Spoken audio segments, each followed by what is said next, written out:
This is the G Podcast with your host, Tommy B. All right, y'all, welcome to episode 228 of This is the G Podcast. What's going on? Tommy B is in the building.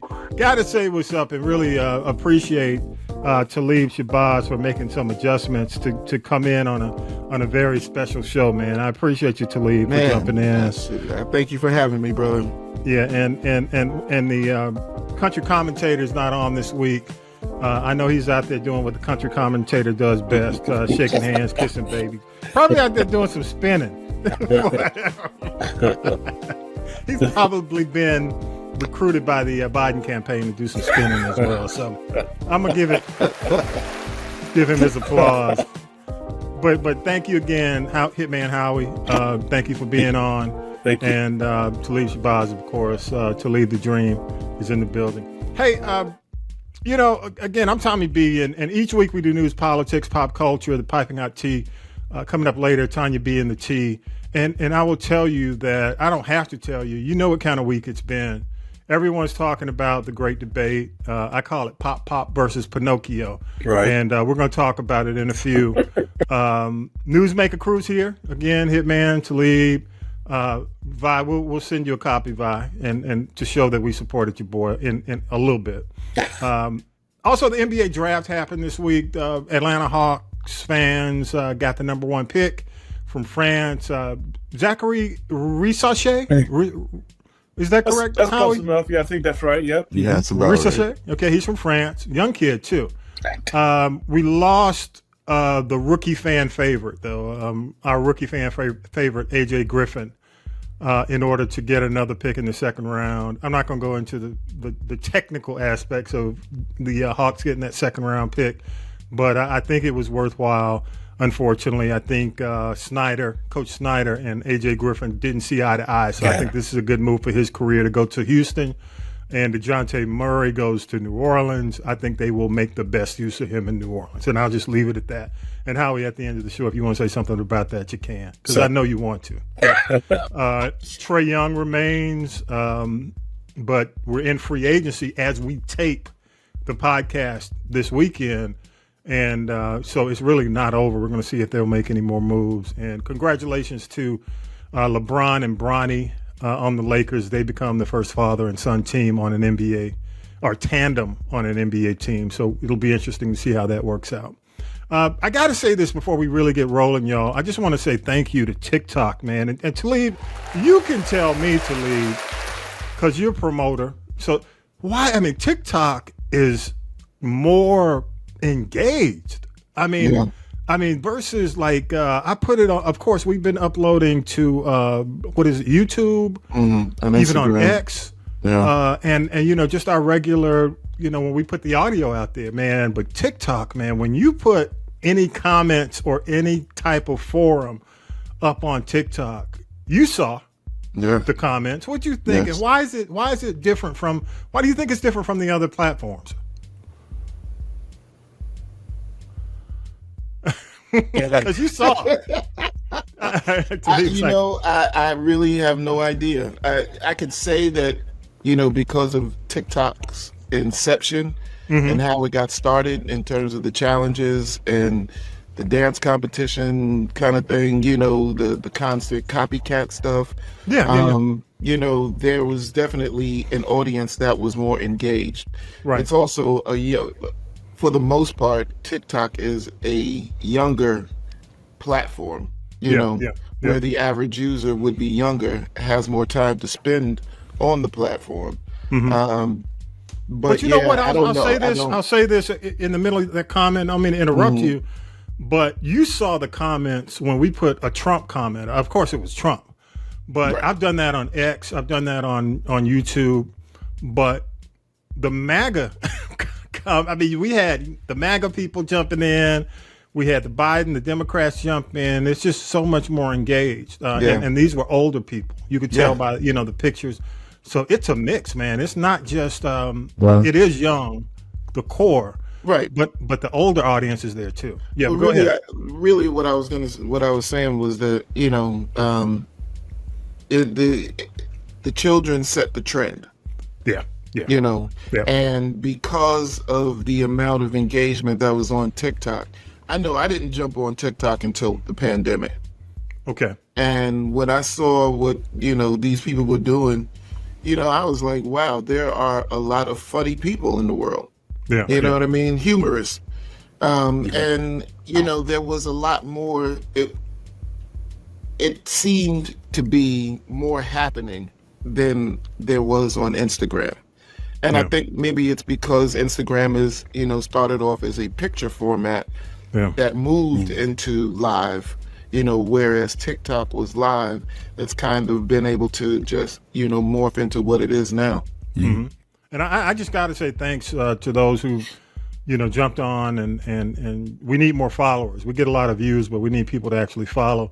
So if you have an opportunity, follow us. If you haven't hit TikTok yet and you're planning on going on, do it before the government takes over. But you only got 6 months. That's it. Get in. Let's get it all in.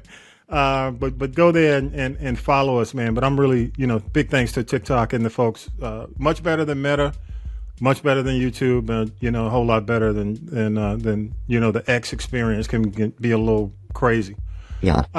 Hey, let's go ahead and get into this conversation on Biden. And before we get into it, I do want to frame it with this clip. And this is courtesy of CBS News and CNN. And I want to play this and we'll come back afterwards. Here we go. From the very start of the debate, it was clear something was wrong. The fact of the matter is that... It wasn't just the president's voice, weakened by what aides described as a days-long cold. It was also his answers, which sometimes meandered or trailed off. Making sure that we're able to make every single solitary person eligible for what I've been able to do with the COVID, with dealing with everything we have to do with, look, if we finally beat Medicare. Trump seized on this halting answer about immigration. And I'm going to continue to move until we get the total ban on the total initiative relative to what we can do with more Border Patrol and more asylum officers. I really don't know what he said at the end of that sentence. I don't think he knows what he said either. The president's struggles drew attention away from a blizzard of false claims from Donald Trump on health care. I'm the one that got the insulin down for the seniors. On his economic record. We have the greatest economy in the history of our country. On his legal troubles. He indicted me because I was his opponent. And on abortion. He's willing to, as we say, rip the baby out of the womb in the 9th month and kill the baby. That is simply not true. We are not for late-term abortion, period.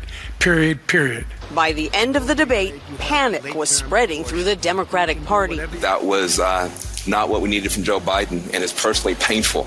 It's just panic. It's pain. I hated it had to be Van Jones. Where does he come from on the panel? But let me start, Howie. I'm gonna start with you. I know Talib is wound up and ready to go. I mean, not in a bad way, but based on his text to me last night, I know his feelings. But Howie, what are your thoughts, man? You've had some time. Yeah. I'm glad we didn't tape this like Friday. Right. Because, so we've had some time to settle in. What are your thoughts, man? Yeah, I have a couple of things. The debate did not help President Biden. He started out poor.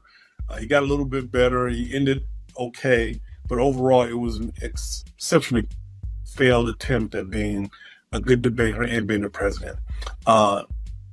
He missed out on a great opportunity to knock a home run, hit a three-pointer, slam dunk it, because his opponent did not provide anything.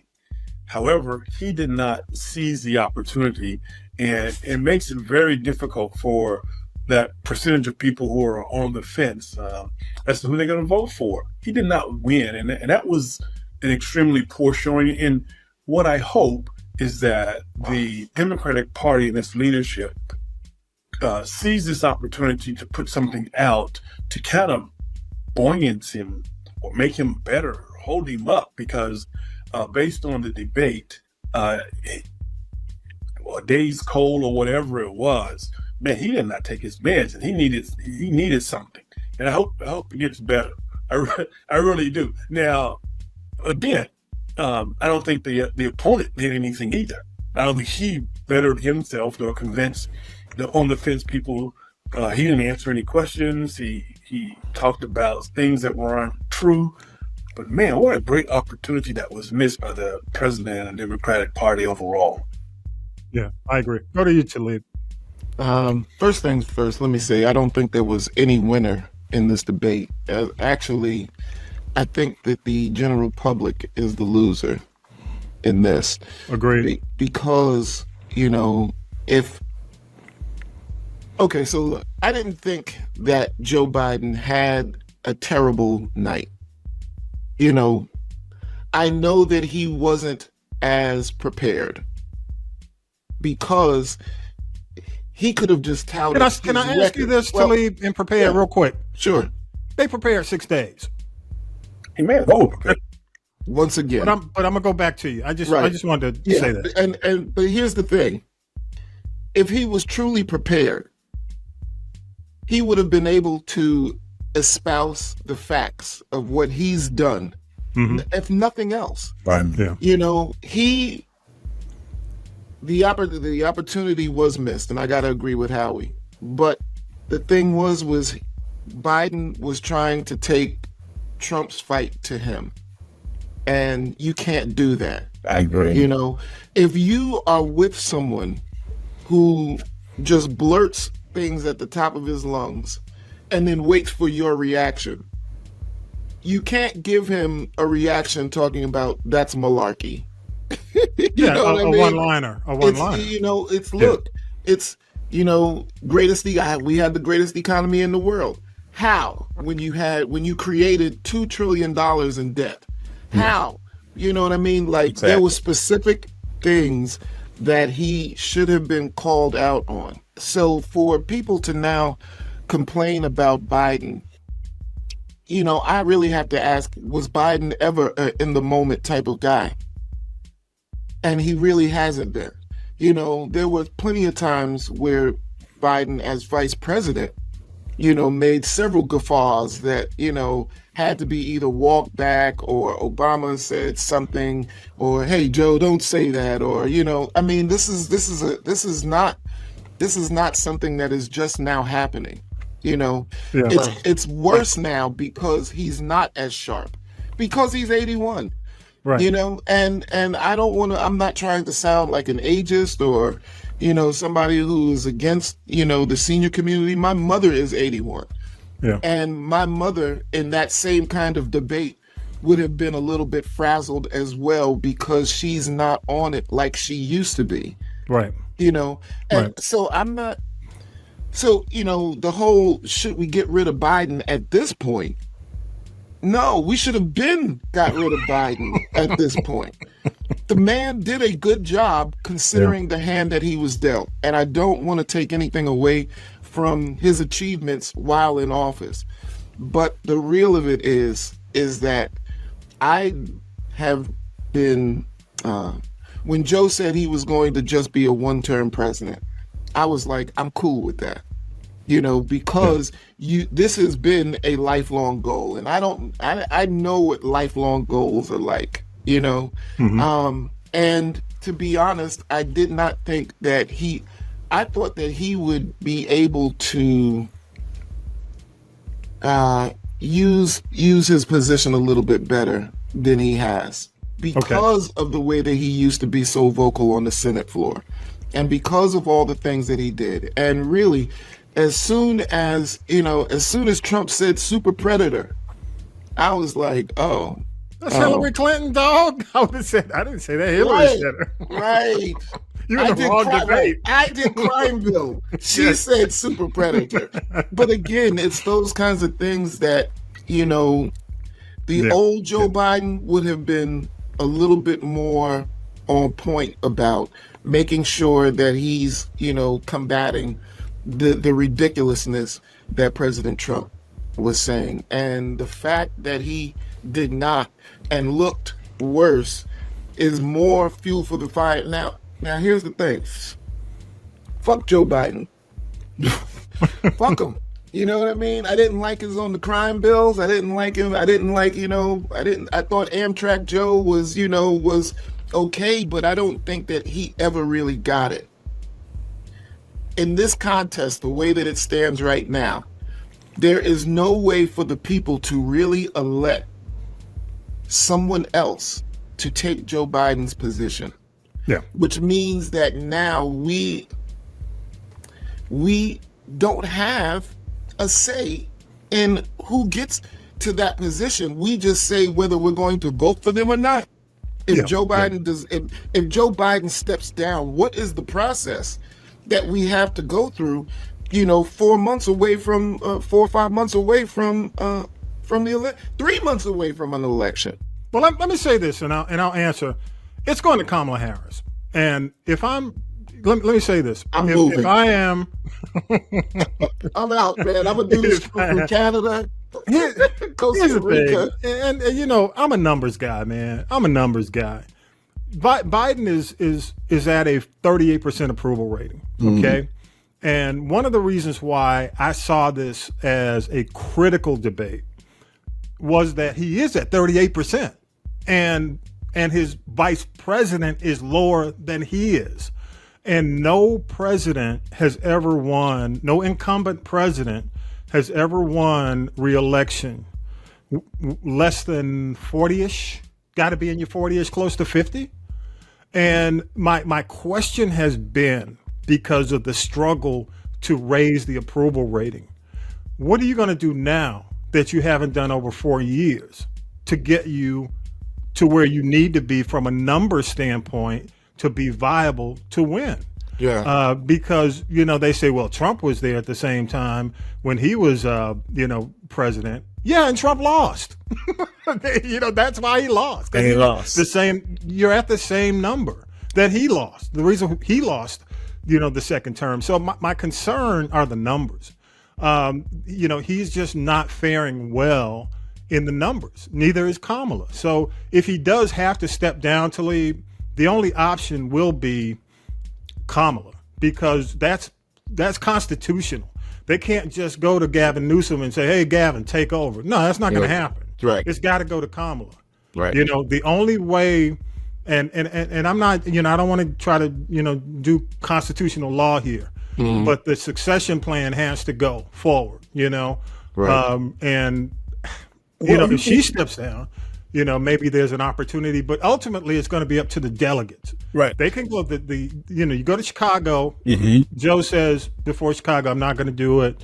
You guys can find another nominee, but it's going to be up to the delegates. And if the delegates say, hey, we're not going to go with Kamala. We're going to go with this person as the nominee. And once we go into office, if he does win, it's got to go to Kamala. Right. But I'll say this. I agree with you 100%. I think you said this, Talib. There's no way you can replace Joe Biden at this point in this election and win. There's no way. Right. At this point, you do not replace him. You have a worse chance to try to convince the American people that a new person could, unless it's somebody like Obama. But he ain't gonna do it. People are talking about Michelle Obama and. Come on, y'all. Come on. They've been talking about Michelle since Obama left office. Exactly. So, Michelle has clearly stated, no to politics. It ruined my life.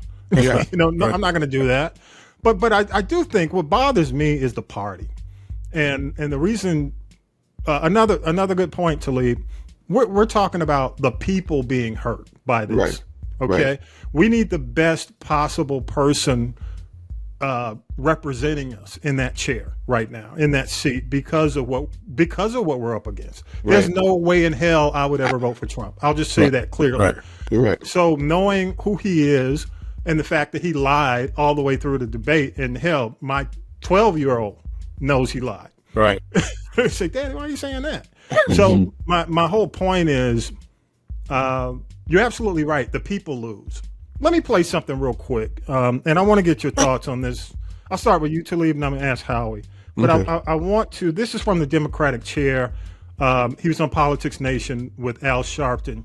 And he asked him, what about the naysayers and the people who are asking President Biden to step down. And this is what he said. This is Jamie Harrison, who's the DNC chair. I want to play this. Here we go. You hear the hand wringing coming from pundits, Rev, and from op-eds like the New York Times, but you don't hear it from the people.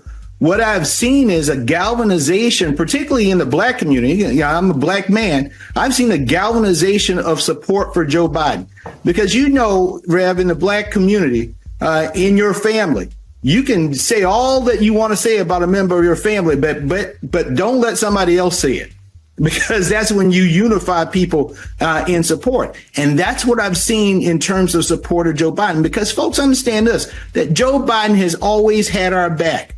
And we're going to have his. So we're still riding with Biden. And folks, if you are, go to joebiden.com, make a contribution. Let's give them something really to talk about.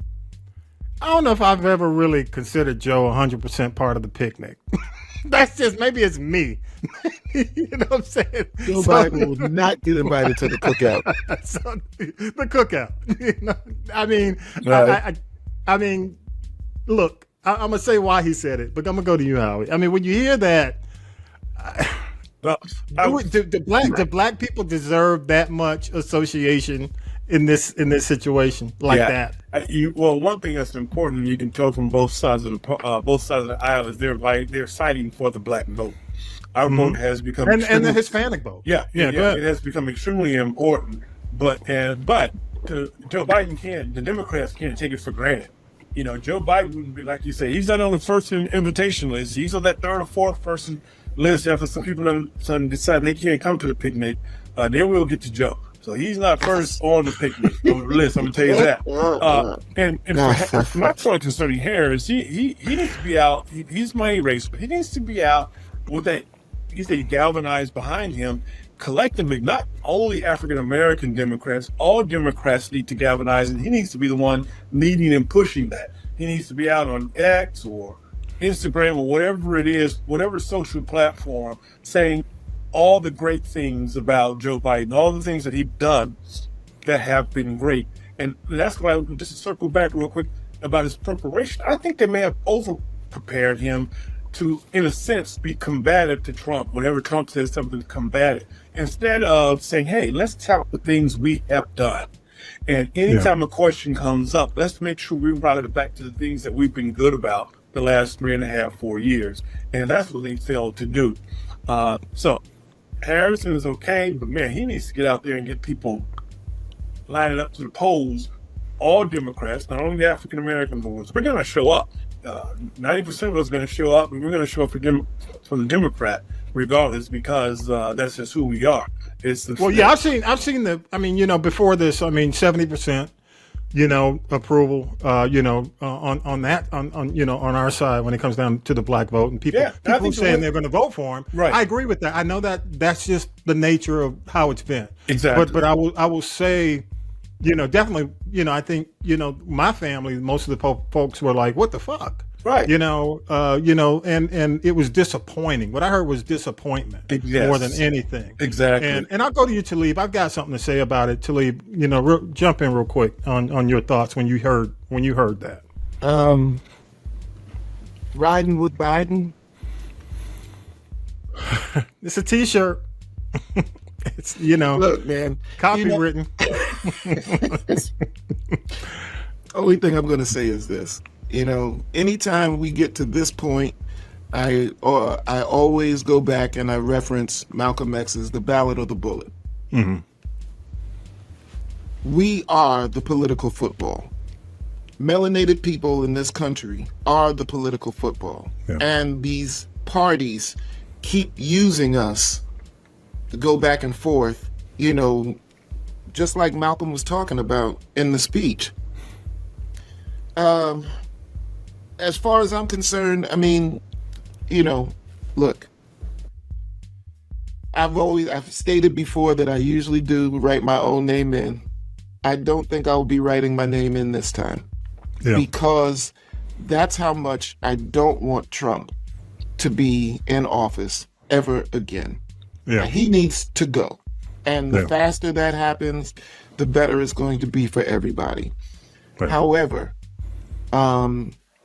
third party, y'all need to start getting your stuff together right now, so that in 1 or 2 elections, you will have someone who has been able to make the rounds, has been able to get into, the public arena where people are talking, so that we don't have to revisit this ever again. Here, the fact that we didn't have Democratic primaries really for president this time is a problem. Yeah. And a lot of you people want to felt talk that way. about, and you want to talk about, that Trump is a threat to democracy. Well, how about not having a primary for an incumbent? Yeah. That is a travesty. There have been so many things that have happened in this last election cycle that can never be repeated. And I'm not even, and I'm not even talking about, the Project 2025 stuff. I'm just saying, like, look, guys, this you can't keep doing this. This is not how the political process is supposed to happen in the number one democratic country in the world. We tout democracy to all these people. We go to other countries and give propaganda and arms and monies so that country can become democratic. So how can we, as the leaders of the free world, do democracy like this? It's terrible. Well, so, let me say a couple of things, man. And I was disappointed with the way, and maybe because it was Reverend Al Sharpton's, Politics Nation, and he had to say that because I guess the majority of the audience was going to be a black audience. But I don't like to be kicked around like a political football. We're not a monolith, and you got to be clear about that. I hate to be taken advantage of. It's one of the reasons why I'm not going to get into the, Democratic plantation speak and all that. Nah, I'm just going, a candidate is a candidate. And this is what I've said to people, even going back to Obama. He's the president. He's not your uncle. Right. When it comes down to it, the same guy will put you in a penitentiary, if he has to. And that's what I'm saying. I mean, I'm not going to project these people as part of the family. Right. Okay? No, they're there to do a job. Right. And that's where I have a problem with this situation, because he had one job. Right. And the job that he's been in training for 50 years. Right. Okay? You've been in politics for 50 years, whether you're a horrible debater or not. To come out and look like a zombie. And I mean, look, we know Joe Biden has a speech impediment. Right. I don't necessarily, but what we saw was worse. And now people are spinning, well, it was just one debate. Well, people have lost debates on multiple occasions and went on and gone on. We're going to hear all the spin. But here's the deal. You're not dealing with a typical politician in Donald Trump. Right. That's the problem. Yeah. And I'm here to tell you, the international community is already running on their front pages, in their news reports, that look that Joe Biden gave at the beginning. That's all over. That's in India. That's in Russia. That's in North Korea. That's in Turkey. That's all over the world. And what he, unfortunately, what he did for all the people who were there supporting him, saying, he can make it. He made age a bigger problem. So now, how you said, he's gonna have to get out there like he's running like we used to do back in radio, promotions. Oh yeah. And let me tell you, coming from that background, that ain't easy. Yeah, it's time for a promo run. Yeah, but it's got to be a promo run, extensive. Some people were saying that Kamala is going to have to get out there. Hey, she loves to cook. She's going to have to be on the Food Network every week. She's going to have to be on The View every week. She needs to be everywhere. She needs to be somewhere every single day. Yeah, going forward. Yeah, she got a circle of divine nine, hit them out and go on like when she first. Oh yeah. So I think absolutely, but I want us to be careful. I don't want us to throw the baby out with the bathwater. Let me say this, Howie. I've already said there's nothing you can do. You got to go with the guy. Exactly. But my issue is we trusted y'all. Yeah. This is trust. Yes. This is not about, oh, we made a mistake, we'll make it better. No, I'm not saying, Talib, you knew. And even going back, if you remember, I'm a huge fan of Julio Castro. He's honestly, I felt he was the better candidate when they were all running for the 2020, back in 2019. I'm a huge fan. Right. But he was the one, if you recall, who challenged Biden on his memory. When Biden, he said 2 minutes ago you said something, and now you're saying, and honestly, I think that's why you don't see Julio Castro, because you know how politics is petty. Yeah. And I think Biden said, well, shit, because you could see the look on Biden's face that he didn't like that. And, Cory Booker was one of the ones back in 2019 who said, you going to be able to make it? Right. Because he talked about his meandering. He said, hey, I've known Joe Biden for years, and he's always kind of gone off, meandering, go down rabbit trails. Right. But this is different. He said this back in 2019. So, but you noticed, have you noticed, when was the last time you saw Julio Castro do anything significant? I think they got banished from the kingdom. So my point is, I don't think we should just say, hey, it was one debate. No, we got concerns. Right. And you need to be transparent. Why did this happen? I think you need to be transparent from your campaign. Yes. You need to ask the campaign, how'd y'all let this shit happen? Right. Not walk away as black people say, oh, it's cool, boss. We gonna be all right. Yeah. Hell no. No. How did you let this happen? Right. So how can we trust you in September? Which if I were Trump, I wouldn't do it. I'd cancel. I'd make them stick on that, stick on that image. Honestly, if I'm Trump, what's my incentive to do it again?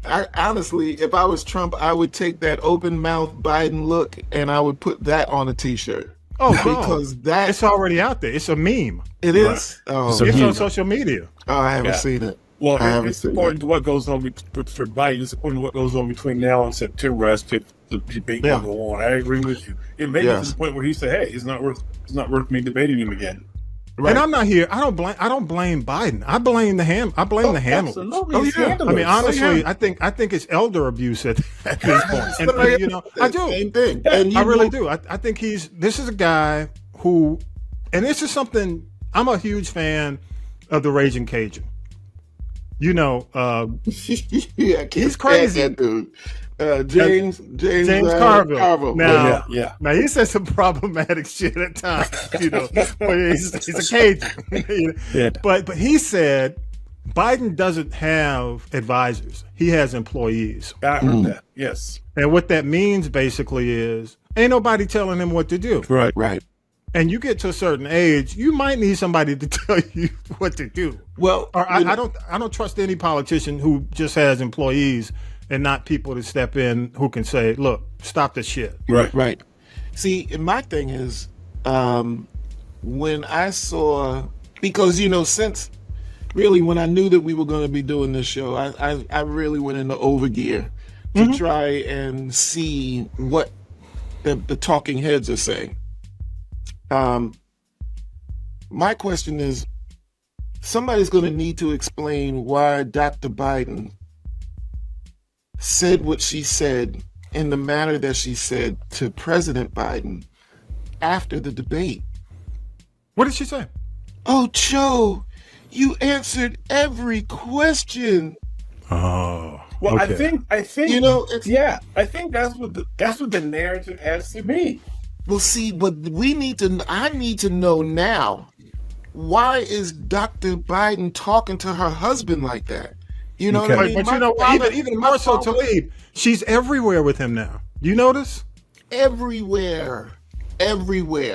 Look, I'm not saying. Listen, my dad is almost. He's 90. He'll be, he turned 90 this year. Yeah. He's been living with dementia and now Alzheimer's for over 10 years. Mm-hmm. Yeah. I do not want to see my father do anything. Right. Yeah. Anything except what he's doing. Play some games, play his drums, just live the rest of his life. That's what I want for my father. Yeah. That's what I want for Joe Biden. If there is something really, really happening here, if we are looking at the beginnings of something, we need to know that. Yeah. Otherwise, it's not fair to us. And that's, again, I'm not politics, petty being petty. I'm not with all that. I know it exists. I don't care about any of that. I just want people to do a good job. Yeah. And I'll say this. One of the issues I had after that was, and it was interesting, Talib, that you mentioned, because I didn't know she said that. I didn't know Dr. Biden said that. You got to see that. You got to see that whole exchange. Yeah. And then when he walked off initially, he said, "Hey, I did a great job." It was like, I think it may have been at the Waffle House, which is another situation. But the odd thing to me was the after party when he went on stage. It was like, wow. Right. The Waffle House, I'm like, wow, what happened? What the turn, the change. Yes. And then in Raleigh the following day, he was like Hulk Hogan. Dude, he was like The Rock. Can you smell? I thought it was some be like, he was off the chain, like on the Raleigh. So what is the difference? Was that because of the teleprompter? So that he could just give. He didn't have a teleprompter. Well, you're right. In North Carolina. On the other days, yeah. Because it was a totally different person. That totally was different. The guy who showed up in North Carolina after the debate was more like the guy who did the State of the Union. Yeah, yeah. And I don't know if that's because he can. It's like I've got what I'm going to say. So when I make my little ad libs, it gets the effect. Yeah, that was the State of the Union. Yeah. Oh, it's not. Oh, yeah. you doubt that? No, you know what I mean? Right. And that's the way he seemed on stage in North Carolina. Yeah. And I was like, if listen, I know it's a debate. You can't have a teleprompter, but man, not in this. You got one guy who's so good with it, and you got somebody who's so terrible. You know what I mean? It's like because Trump never stays on the teleprompter. No. Trump's best element is just making shit up. Right. That's just making exactly. That's exactly. And he's always. He's good at it. He's excellent at lying. So he knows how to. That's why I think about the over preparation, and if he says this, you should say that, and you can bring all that together. I've been in that situation as well. So hey, you need to have your points, which you're going to talk about regardless. Right. Trump, remember Trump, everything Trump said led back to the border. He was starting off with some tangent and led back to the border. That's what Biden needed to have. He needed to have his stuff in order, and regardless of what comes up, he'll sell blurred, but it'll turn right back to what he's done, and that's what they need to get to. Right. I agree. So they've been, what is it? Study preparation paralysis. Analysis paralysis. Analysis paralysis. But you know what? Exactly right. Yeah. Well, I'll get to my opinion on that, but you're the leader of the free world, bro. Yeah. Either you're the leader of the free world or you're not. Right. I'm sorry. I just don't give a break to the guy at the top of the food chain. I agree. Two things I really want to say real quick too. And you can go ahead. As a matter of fact, Talib, when you say that, go ahead. What should we do next as well? What should they do next? But go ahead. Your things. Okay. Your thoughts. So as I was doing my overgeared analysis, the CNN had on, I believe his name was Lit, the guy who's successfully predicted the last 9 elections. Okay, for CNN. Yeah. He's Is it Chris? It's not Chris, is it? No. I can't remember what his name is, but he was on there, and he was like, look, he let out, he gave basically 13 points of how he predicts the elections. And according to his points, he's like, Biden really doesn't have much to worry about unless he just totally messes up.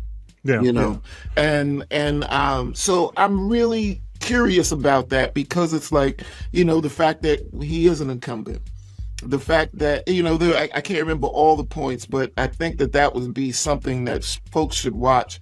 Anybody who's feeling like Biden is over really needs to check that out first so that they can see at least, what we do have working in favor. And then, there can be some fill-in stuff, and, we can do the promo run with Joe and get him, at the Chick-fil-A in Morehouse. You did artist promo. They need to hire. They can't hire Diddy. They need a street promoter. They need a street promoter. They need a street promoter. For real. Because honestly, it ain't gonna.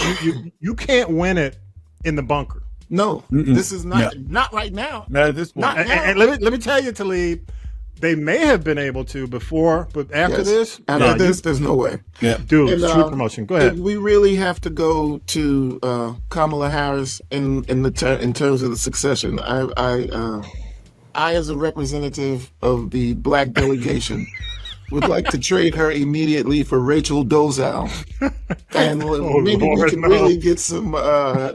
No, you didn't. Maybe we can really get some something going for the brothers.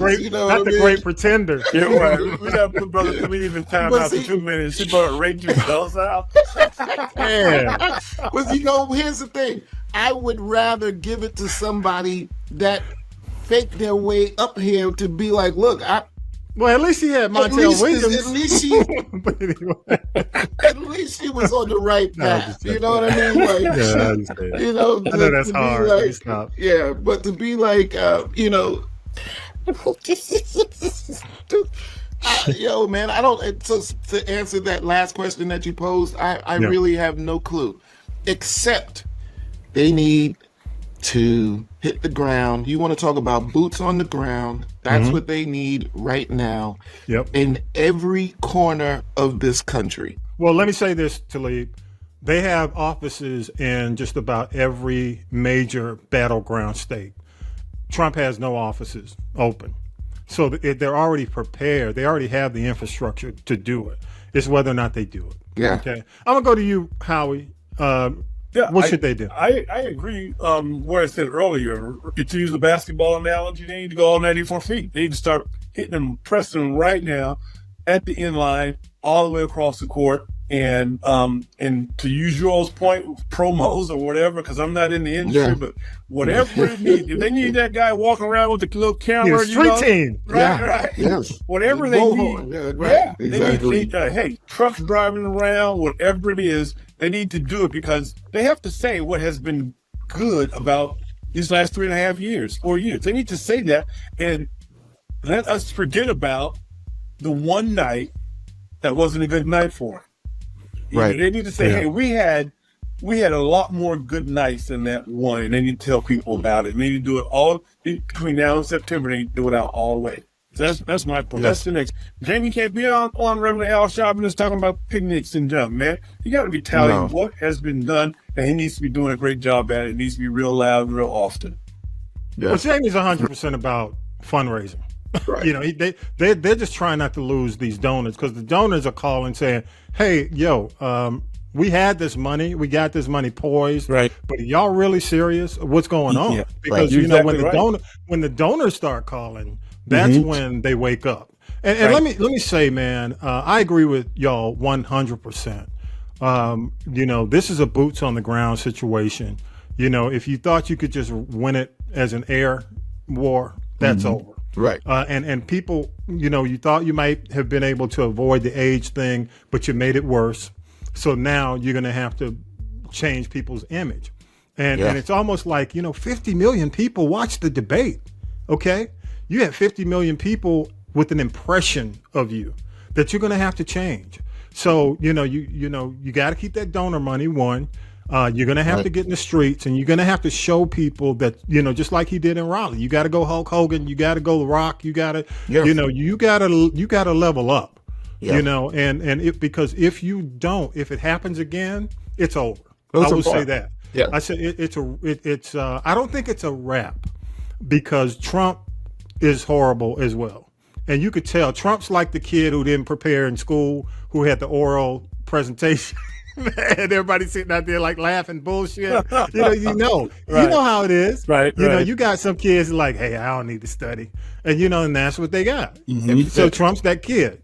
Yeah. So I just got to say, hey, got to hit the ground. Got to do.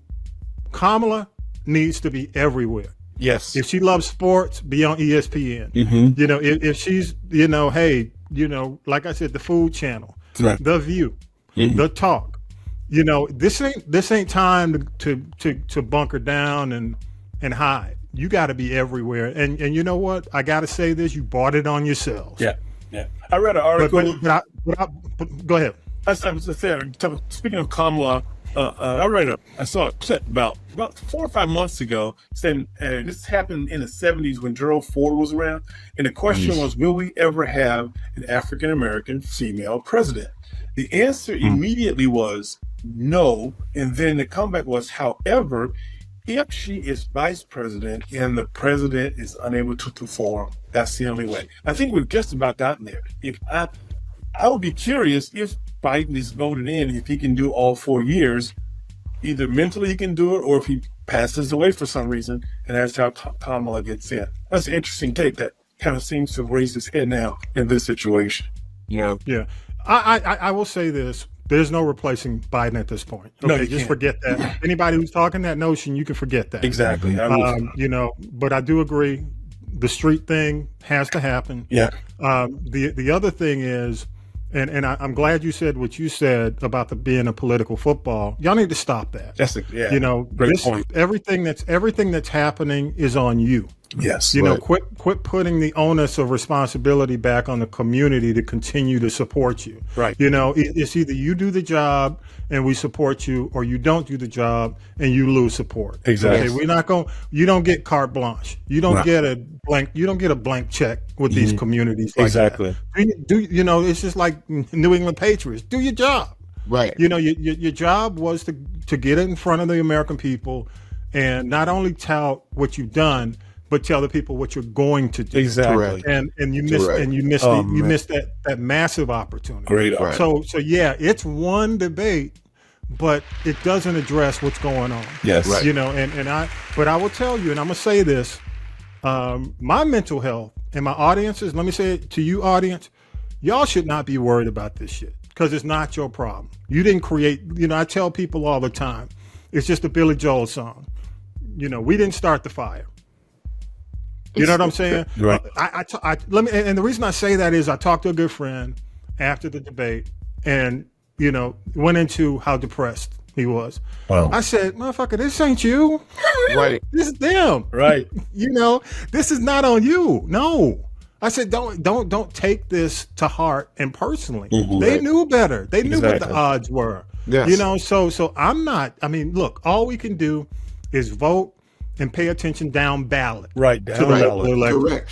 And that brings me kind of to the last thing that I wanted to kind of touch on. Yeah.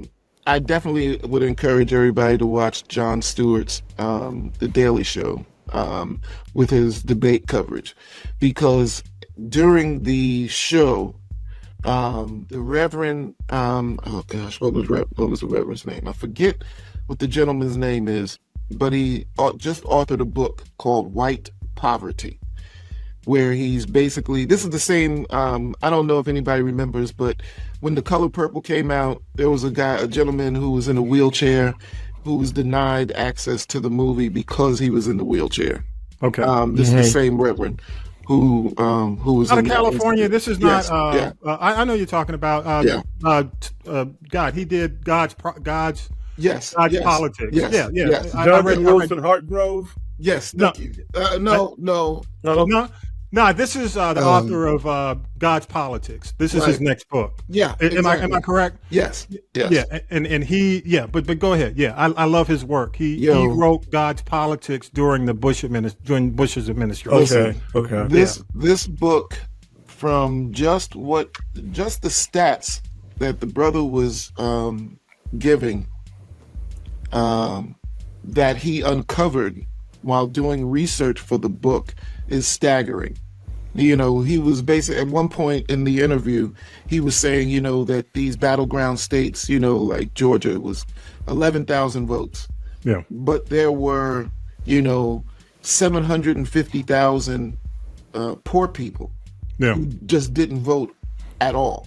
Yeah. So, you know, his thing was about, and I believe he actually, from what the interview was saying, on the 29th, on June 29th, he led a Poor People's March on Washington.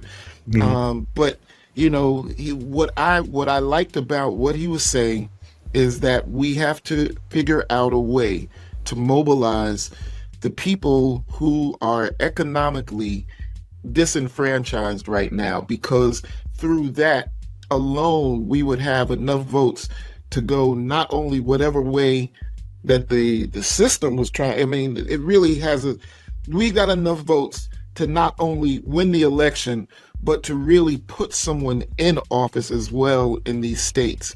Because, you know, in some states, there are 1 million people who didn't vote. You know, there are 500,000 people who didn't vote in some of these states. And that, I don't know if, I think it's Jim Wallace. Jim Wallace is the guy who did God's God's politics. I don't know if it was the same guy. The guy who did white poverty is the Reverend William J. Barber II. Is that him? Okay, that's William Barber. Yes. Brother. Brother with a hunch. Yeah, right. Exactly. Oh, absolutely. That's right. He just the poor people's movement. He had a problem with color purple. I remember. I should have Carolina. Yeah. Yes, I should have known that. Yeah, absolutely right. Yeah, this brother, right? I'm telling you, I don't want to just endorse a book that I've never read, but this is definitely going to be one of the next books that I pick up. Because, like I said, the numbers, the statistics that Reverend Barber was giving, I mean, it's staggering. And it's like, why can't we tap into that market? I don't think he's been everywhere because, you know, of his debilitating disease. Sure. I mean, it's had a significant impact on his mobility, because you don't see him as much as you used to. Right. Yeah. But man, I'm telling you, you gotta watch that. And even if you don't watch Jon Stewart talking about the debate with his humors, you gotta watch that interview, because Reverend Barber is on it. And I'm telling you, if I hadn't seen it on the 29th, I would have been like, I would have been definitely putting something out there to try and either get there myself or to make sure that people that I know knew about that march, you know? Okay, cool. Hey, y'all, I appreciate that. And again, go to castropolis.net. Love your comments, your feedback. Definitely this situation. I know everybody's got an opinion on this. You can leave us a voicemail or just shoot us a note. We'll mention it in the next episode. I do want to, before we wrap, and I don't know, Talib, if you want to jump in on this, the LeBron Bronny opportunity. Why wouldn't I want to jump in on some nepotism? Well, I look at it a different way, but I'm gonna start with you, Howie, because I know we talk sports a lot. Yeah. So what are your thoughts, man? I don't. You got a son who plays sports. Can you imagine? If I had the opportunity to bring him on, absolutely. I don't see anything wrong with it. Well, I heard the nepotism conversation. Man, every place in professional sports is nepotism. So I have no problem. As a matter of fact, my son told me this: LeBron James and his son is now the number one father-son duo scoring in the NBA. So you got Larry Nance and Larry Nance Jr. and all those other guys, father and sons. But they never played together. They never played together at the same time. Not together, but just scoring total. So if you took all their points and their sons' points and put them together, LeBron James and Bronny James is number one. So man, hey, paying a kid, let him play with his pops. If the pops can hang around another 3 or 4 years, that his other son come draft him. So what? I have no problem with it either. I mean, honestly, because the front offices have been doing it all along. I mean, when you look at the Lakers, when you look at Dr. Buss and Jenny Buss, right? When you look at what's going on with the Hawks here in Atlanta, when you look at the Ressler family, even players. You look at what's Doc Rivers is Austin Rivers. is doing broadcasts right now. That's Doc Rivers' kid. Right. So yeah, I mean, there's just so many. Hell, Stephen Curry. Right. It's just rampant. It's just that Father Time. Exactly. The dads weren't as physically, how can you say it, dominant. Right. At the same time their kid came in. Exactly. I mean, right. LeBron is ridiculous, Yes. dog. I mean, he is unstoppable. Yep. I mean, one-on-one. So yeah, this is not I would give it to him too. Yeah. I would say, go ahead and do it. Tilly, did you have anything else on that? Flop Jr., I love to see him. I love to see it happen. You know what I mean? Like, Flop Jr. as long as he doesn't flop like his dad, I'm like, yeah, okay, give him a shot. But really, I mean, listen, man, what is wrong with nepotism? Yeah. Except when it is undeserved. Right. Yeah. And how much nepotism has been undeserved that affects us daily. Right. Yeah.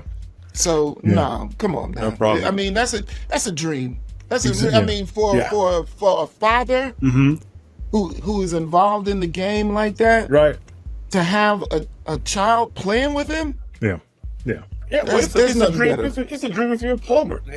Right, exactly. Everybody's son. You know what I mean? Right, yeah, because I'd love for my boys to DJ, but they don't. Hey, most of the kids running the other way. It's like, hell no, Daddy. That's on you. This is like Tiger Woods' daughter. She don't want to have anything to do with golf. She said it. The son is cool with it, but she said no because what she said, golf took my daddy away from me. Right. So her attitude is I don't want to have anything to do with golf. It's interesting. Wow. Yeah. What's that? That's an interesting trait. To say that. Yeah. Hey y'all, I want to play something. Y'all know we cuss on this show, so don't get mad and send me notes and all that. But I want to play something. It's a couple of minutes long. I want to wrap up the show with it because I think it's important. When I heard it, when I saw it, now, it's interesting. I'll talk about it when we come back. But it's interesting how she says it and who she's saying it about. So hang on. Okay, here we go. All right. Again, if you don't want to hear it, go ahead and fast forward. Just scroll. Just how do you just scrub through? But I'm gonna go ahead and play it. Here we go. I hate that bitch Sexy Red. I promise you, I hate that girl. I hate her. I hate her. I wish somebody would make a diss record against her ass. I think I'm about to write a diss. I don't like that bitch. I don't like her at all. Like, she be single-handedly playing in y'all face. And I said to myself, who the fuck is her fan base? This is why I hate when y'all listen to her music. Like, y'all keep saying, like, yeah, man, but the beat hit. I don't give a fuck how much the motherfucking beat hit. Let me tell you something. Every time I hear that bitch in my motherfucking car, I turn her shit off because I know she detrimental to the black community. I know she motherfucking influencing young girls to pop they pussy open for a baby. I know that's what that bitch doing. And in the same breath, she's influencing these young girls to be ratchet, nasty, and trifling. And then she's telling y'all that y'all got carpet hair. So not only is she's influencing y'all to do that, but she's also insulting y'all at the same time. I hate that bitch. I promise you. I hate the fact that social media make everybody famous. I hate this. That's why every time I see one of my sisters going in on that bitch, I repost, share, like, comment as much as I motherfucking can. As much as I can. If y'all women up here got younger girls, okay, and within their teenage years, please talk to your girls. Please talk to your teenagers about this bitch. Make sure you tell them that this is not the way to go, because that's her fan base. Because everybody that I talk to don't really like her. So I be trying to figure out who is her fan base. It's these younger girls. It's these younger girls with fan. She is going to tear y'all daughter's self-esteem down. Keep fucking letting your daughter listen to this. I'm finna say some crazy shit. Keep letting your daughter listen to this bitch and see what happens. She gonna tear your daughter's self-esteem down piece by piece. Sexy Red is making a mockery out of black girls' hair and saying it looks like carpet and saying that it's unattractive, along with turning your daughter into whores. I hate this bitch with everything in me. Wow. So, to leave you the music guy, I'll go to you, Howard. I have my thoughts. I'll go to you, Talib. Okay, so there's a couple things at play. One is, this is a young girl who obviously comes from economically disadvantaged background. St. Louis, from where she's at, from what I've been told from people who live in the Loop, the neighborhood she comes from is bad. So,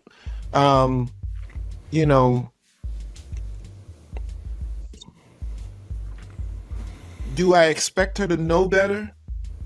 I expect her to want better. Whether she knows better or not is not really my issue.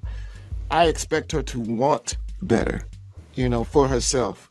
Because you've got to know that you are more than your vagina. When you hear that, Howie, well, you're not in the industry. You're not really in,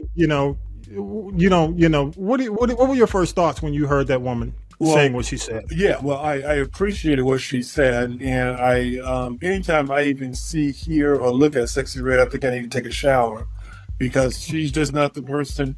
It's not the person who I would want any of my males or female kids listening to. And her whole gist is about money and popping, and those two things are not part of my everyday life. But as far as the young lady is concerned, I appreciate what she said. I listened to it a couple of times. I wish I could bleep it out a little bit, but then it kind of takes away the power behind it, because the words that she used indicated the passion that she was saying it with and what she believed. And it needed to be said that way. So she was right on point. She was right on point. I got you. Yeah. Hey, love getting your feedback, positive or negative. Go to castropolis.net, choose the people poll.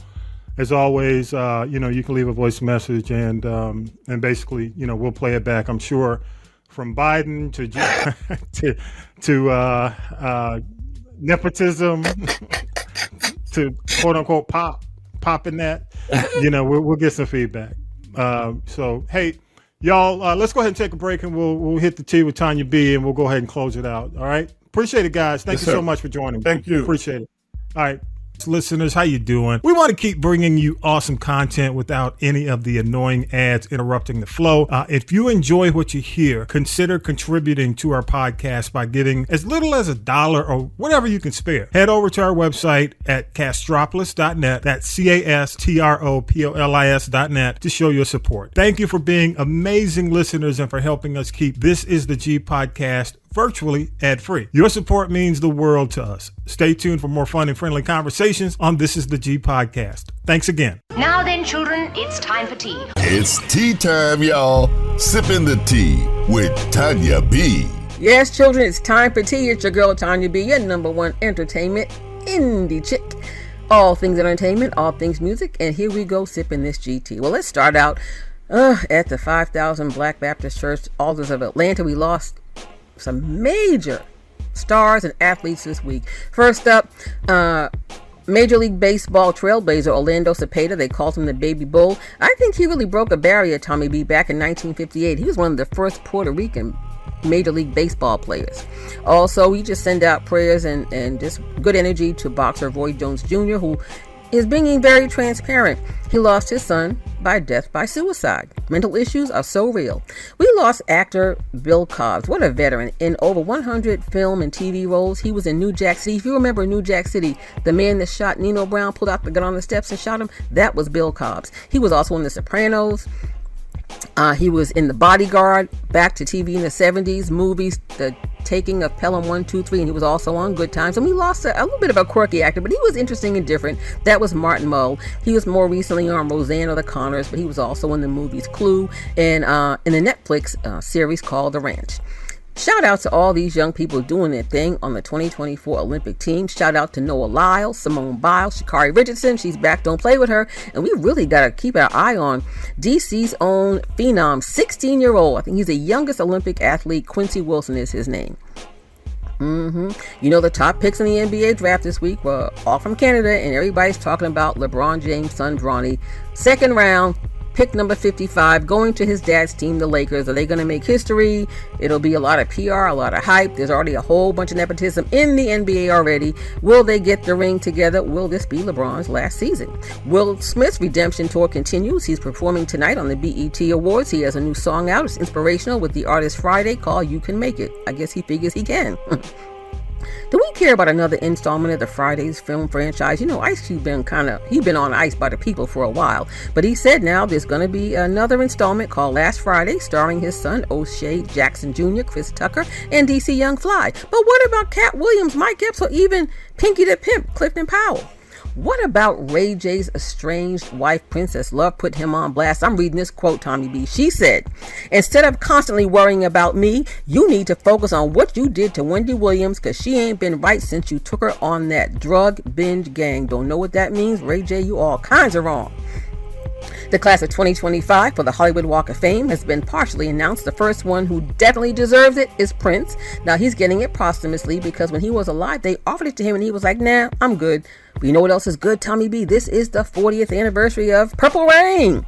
Also in the class of 2025 for the Hollywood Walk of Fame, I'm ready. You ready? Producer Jimmy Jam. He's been at everybody else's induction. He deserves it, definitely. I wonder, what about Terry Lewis? I guess, you know what? They say you can get on the Walk of Fame as long as you pay the $50K. Maybe Terry Lewis did not want to pay. Oh, well. Also getting stars: Fantasia, Jane Fonda, who's been down for the people for a long time. I'm surprised, but you know, she's they considered her a rebel, so I can see why she's just getting her due. The Isley Brothers, Busta Rhymes, and actors Courtney B. Vance and Nia Long, and ballerina Misty Copeland. Are you ready for Beverly Hills Cop 4? Tommy B, July 3rd.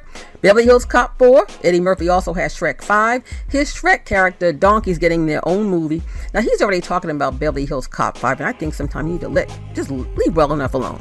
I think I told you last week, Halle Berry's going to be one of the torch bearers for the USA for the Olympics. She also has a new movie coming to Netflix August 17th. It's called The Union, co-starring Mark Wahlberg. And if you're looking for Silk Sonic to come back, you better don't leave the door open, because that door is closed, baby. They have gone their separate ways. NSM Podcast has a new album out. He's got new music out with this artist called Sir. He's out touring, performing the entire album, so do not look for any Silk Sonic songs. Like I said, don't leave the door open, because the door has been closed. We also need to close the door on Swiss Beats and Timbaland teaming up with Elon Musk to bring Versus back to Twitter. I don't know why. They're just gooping people, taking the people's money, honey. It is over.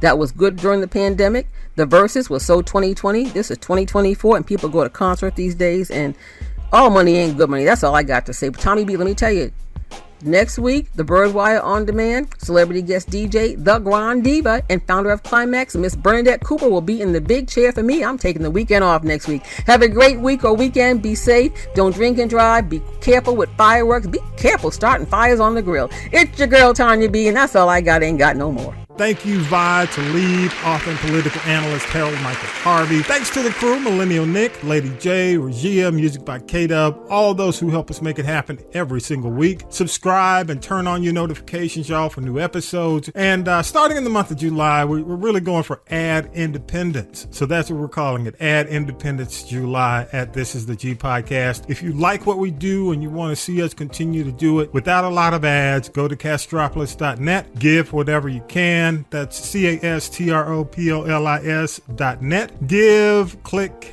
even we'll have a QR code also available on the website. Don't forget, y'all, subscribe at This Is the G Podcast on YouTube, or go to castropolis.net, click the embedded YouTube video on the homepage and subscribe. And again, big thanks to TikTok, man. Our TikTok support has been great. We need followers there, so all you gotta do is go to TikTok and look for This Is the G Podcast. Not the G Podcast, but This Is the G Podcast. And with that, y'all, episode 228 in the can. Have a great week and have a great 4th of July, and peace and power to the people. You've been listening to This Is the G Podcast. And This Is the G Podcast is a production of the Castropolis Podcast Network. Thanks for listening.